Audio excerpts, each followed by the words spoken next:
Cuando vimos el ingreso de las vanguardias a la Argentina en la década del 20, comentamos el hecho de que estos movimientos que habíamos visto aparecer en Europa en la primera década de ese siglo, fauvismo, expresionismo, cubismo, las distintas vertientes de la abstracción, el futurismo, van a entrar a América Latina en la década de 1920, justamente no como estilos estancados o separados unos de otros, sino que los artistas latinoamericanos que habían ido a Europa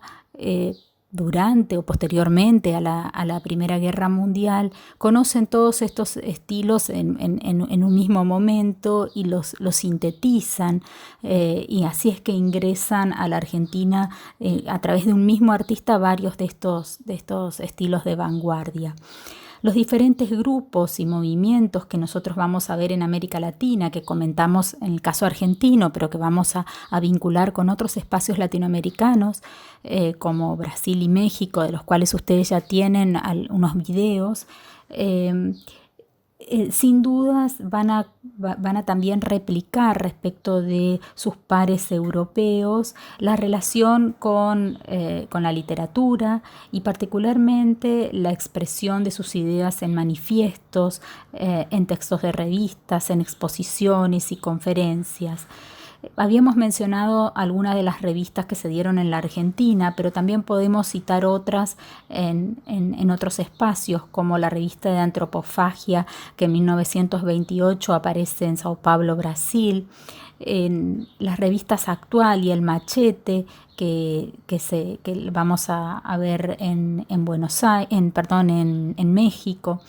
La revista Amauta en Perú. Es decir, que justamente, si bien algunas de ellas van a tener también una afiliación muy clara desde el punto de vista ideológico, como por ejemplo el Machete, que es una unidad orgánica de la revolución mexicana y la relación entre el arte y la política, y de hecho el Machete va a ser el órgano de difusión del Sindicato de Obreros, Pintores y Técnicos de México, que va a estar muy vinculado a los artistas, a los grabadores y a los artistas plásticos en general. Por lo general, lo que vamos a ver es que estas revistas de vanguardia van a tener un rol central en la difusión de estos movimientos en distintas ciudades capitales de Latinoamérica. En la introducción de las vanguardias en México, ustedes tienen un video que habla del muralismo mexicano, y sin dudas, más allá de que el muralismo mexicano es un movimiento muy vinculado a una práctica que había sido bastante abandonada en las últimas centurias en el arte occidental, que es la práctica mural, y que va a tener sin dudas una relación muy fuerte con los preceptos políticos y con una idea revolucionaria que en realidad en la década del 20 ya había perdido un poco de sustancia, y que por eso Octavio Paz va a decir que de algún modo el muralismo le va a dar una imagen de progresismo a un gobierno que había dejado de ser revolucionario. Esta práctica, estas vanguardias que van a ingresar con el muralismo, van a llevar también desde el punto de vista formal, pero también desde lo temático, a importantes discusiones en la década del 20 y del 30.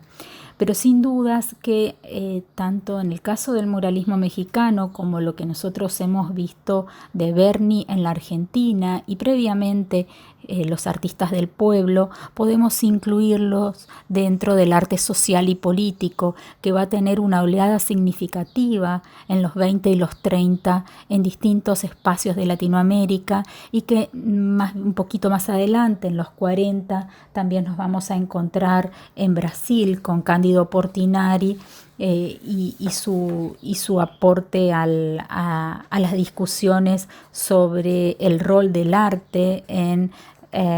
en la difusión de las realidades sociales y como parte de modificación también de esos contextos sociales de los distintos espacios latinoamericanos.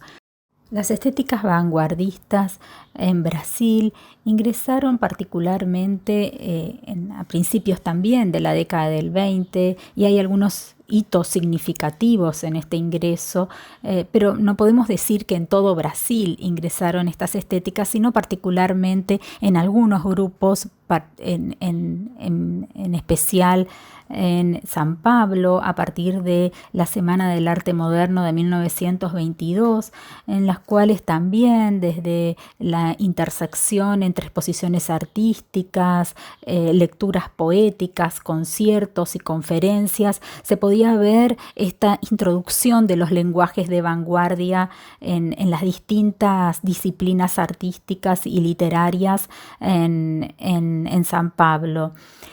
Pero posteriormente, bueno, en este contexto, en el campo de la pintura, Anita Malfatti va a ser sin dudas una de las las introductoras de algunos de estos lenguajes de vanguardia en la pintura.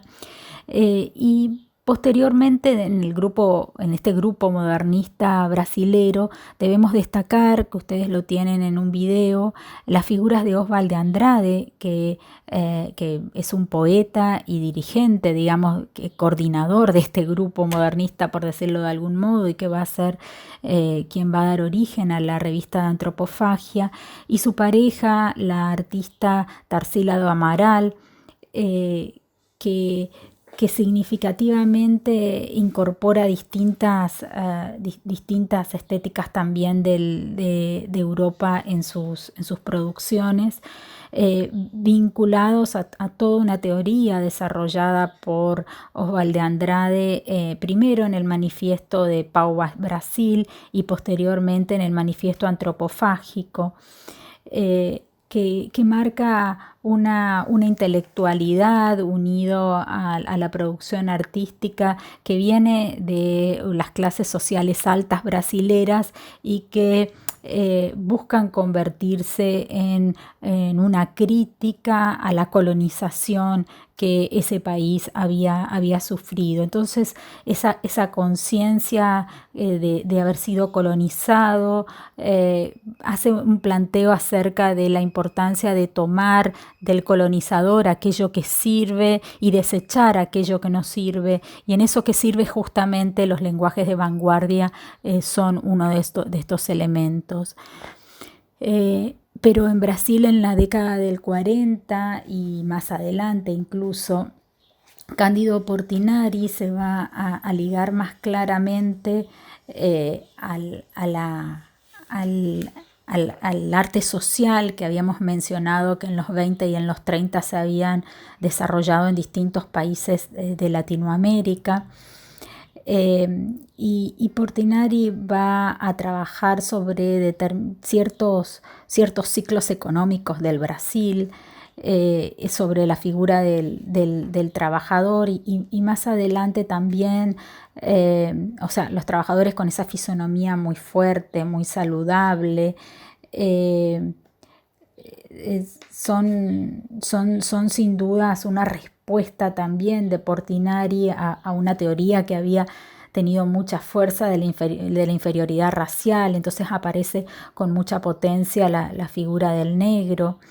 y las diferentes etapas del ciclo productivo, como el caucho, el hierro, el tabaco, el algodón, el palo Brasil, y cómo se desdobla esto en distintos momentos de la producción, ¿no? El cacao, el café, la caña de azúcar, el ganado, y cómo este sujeto, esta figura se comporta en este contexto, ¿no? Portinari también realizó varios murales, además de pintura de caballete, pero también muchos murales que vinculan entonces estas estéticas sociales, con nuevamente la práctica muralista, y no solamente trabajó las figuras de negros y mulatos, sino también tuvo una fuerte referencia a aquellos desplazados de la tierra, toda la cuestión del desplazamiento por la ocupación del espacio y la explotación del territorio brasilero, y lo que significaba las familias enteras que eran desplazadas. Va a ser un tema permanente de un artista que además tuvo un compromiso político muy fuerte y participó políticamente del Brasil de los 40 y de los 50.